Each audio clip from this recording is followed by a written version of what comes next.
Rebonjour à tous et toutes et bienvenue à cette petite capsule de Gay Globe TV en présence de quelqu'un qu'on aime et que le Québec adore, notre pasteur national, notre prêtre à nous tous, notre ami surtout, Raymond Gravel, qui est avec nous aujourd'hui, qui est venu nous parler parce qu'on fait, vous le savez, on fait un documentaire sur le Parc de l'Espoir. On lui a posé quelques questions et il a décidé de rester avec nous quelques minutes pour subir l'interrogatoire de Gay Globe TV. Raymond, bonjour. Bonjour.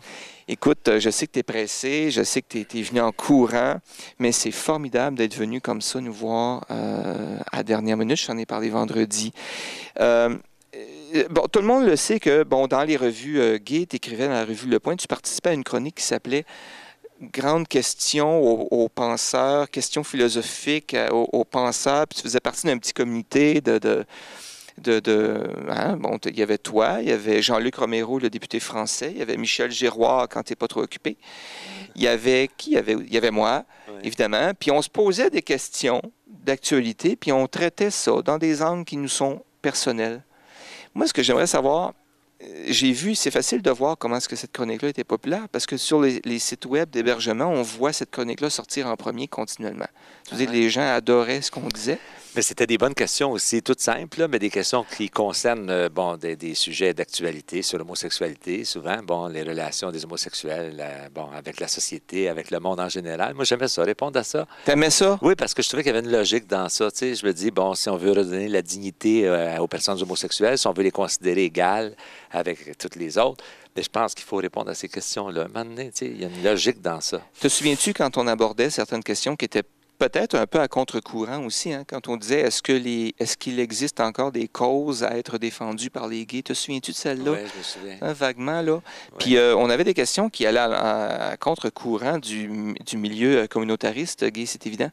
Mais moi, tes réponses, quand je les recevais, généralement le soir très tard, je ne sais pas à quelle heure tu te couches, mon grand, mais... Je me couche tard. Tu as une vie, oui. Parce que j'écris de nuit, mais moi, je pense que je revenais à cette question-là que tu avais posée, parce que je trouve il ne faut pas faire non plus de la cause gay comme une cause à part. Ils sont dans la société. Alors, j'avais répondu à ce moment-là, les questions qui se rapportent aux gays, bien, ça doit être débattu dans toute la société. Je pense qu'il ne faut pas faire... Il ne faut pas faire une chasse gardée des questions homosexuelles comme si ça appartenait uniquement aux gays, faire un monde à part. Au milieu communautaire gay, il n'y a pas juste le communautaire gay non, qui peut parler au nom des gays. Je pense que tout le monde peut parler de ça parce que tout le monde en connaît, tout le monde en a dans leur famille, puis je pense que tout le monde a quelque chose à dire là-dessus.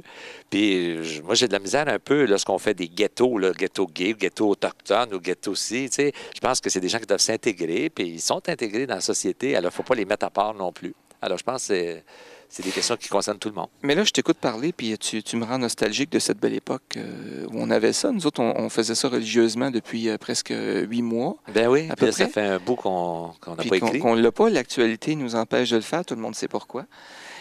Mais je me pose la question, Raymond, est-ce que si on faisait ce petit concept-là sous forme de petite capsule vite faite à la télé, est-ce que tu serais des nôtres? Ben oui, j'aimerais ça. Comme les capsules linguistiques de Guy Bertrand, à peu près. Là, les capsules. Prenons un exemple. Non, ça serait bien. Peut-être. Oui, mais là, c'est parce que depuis que tu es rendu bloquiste, toi, c'est la politique qui te sort par le nez. Là. Non, pas tant que ça. Mais là, prenons un exemple un peu plus... les capsules culinaires de Maman Dion. Quelque chose de plus neutre, plus gentil. Oui, c'est vrai. Ça, c'était un oui de notre ami Raymond. Puis je vais t'en reparler. Je pense que ça pourrait être très intéressant. Raymond, tu es maintenant député du Bloc québécois pour le plaisir de tes électeurs de l'Assomption. De Repentigny. L'Assomption fait partie du comté, oui. OK, le comté s'appelle comment? Repentigny. OK. Et ça comprend toute la MRC, l'Assomption. L'Assomption, le Gardeur, Charlemagne, l'Épiphanie, Saint-Jérôme-Magella, tout ça. Là. OK. Puis ça fait combien de temps? Ça fait 4 mois. J'ai été élu au mois de novembre. Alors, tout neuf au pouvoir. Avec une grande majorité, 67 % des voix. Qui a fait jaser beaucoup le Québec. Et sur les blogs gays, on pouvait voir énormément de commentaires sur l'abbé Raymond Gravel. Les gens se questionnaient à savoir s'il avait choisi le bon parti, mais les gens s'en foutaient un peu. Je pense qu'ils disaient que le gars avait choisi la bonne cause.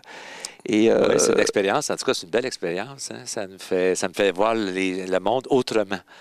Moi, j'avais dit, lorsque je me suis présenté, comme prêtre, comme curé, j'ai vu le monde d'une façon. Et là, je le regarde d'un autre angle. c'est sûr, c'est enrichissant. Là. Bon, ma première vocation est toujours là. Je suis toujours prêtre. Je pense que ça a été ma première vocation, puis ça va toujours demeurer ma première. Tu as le droit de l'être? Je dois d'être prêtre. Je n'ai pas le droit d'exercer le ministère OK. dans une église, par exemple, ou dans une paroisse, mais je suis toujours prêtre.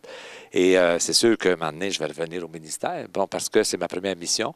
Mais je trouve que cette expérience-là, elle est enrichissante, puis elle me fait voir justement la réalité politique des gens, parce que les gens ne posent pas les mêmes questions, ils ne t'abordent pas de la même façon. Alors, ça me fait voir une autre réalité des gens. Puis, je pense qu'il y a beaucoup de choses à faire en politique, comme il y a beaucoup de choses à faire aussi dans la foi. Oui, mais tu es très courageux de le faire et on verra si ça va te tenter de le faire longtemps. Dans le fond, c'est une expérience que tu vis, que tu découvres. Ben, c'est ça. Puis, honnêtement, que tu restes élu ou pas au niveau de la Chambre des communes, je pense que tu resteras toujours l'élu du cœur des Québécois parce que tu es notre élu collectif à nous tous. Tu es un petit peu notre conscience. Quand c'est le temps de dire aux hommes politiques qu'on maltraite quelqu'un, tu es là. Quand tu passes à tout le monde en parle, les choses changent le lendemain. Te souviens-tu, il y a 2-3 ans, hein, quand tu parlais oui, de quelque j'avais chose? eu 800 courriels, je pense, d'une shot, comme ça. Ouais, Je pense que c'est écouté beaucoup, tout le monde en parle. ouais. Puis après ça, j'en ai reçu, j'en reçois encore des courriels. Oui, mais moi, je suis un de tes fatigants qui t'écrit souvent aussi. Non, ça, c'est bien. Enlève les Non, miens, puis il ça- ne reste plus grand-chose. Oui, il en reste encore pas mal. Il en reste pas mal. Raymond Gravel, je te remercie beaucoup d'être venu parler avec nos lecteurs. Puis on va continuer cette affaire-là. On va t'achaler, on va faire des capsules avec toi. Je peux bouffer tout ce que tu dis. Puis tu le sais, la première fois que je t'ai abordé, hein, je t'ai dit que j'avais un gros problème à régler avec quelqu'un que tu connais. Puis j'ai dit, ça va juste dépendre peut-être d'un peu de ta patience et de ton aide pour le réhabiliter. Puis maudit, ça marche à chaque fois que tu es avec moi. Ah, ben, t'es fin. Merci beaucoup. Ça marche. Merci, Angélique. Salut à tous, à bientôt.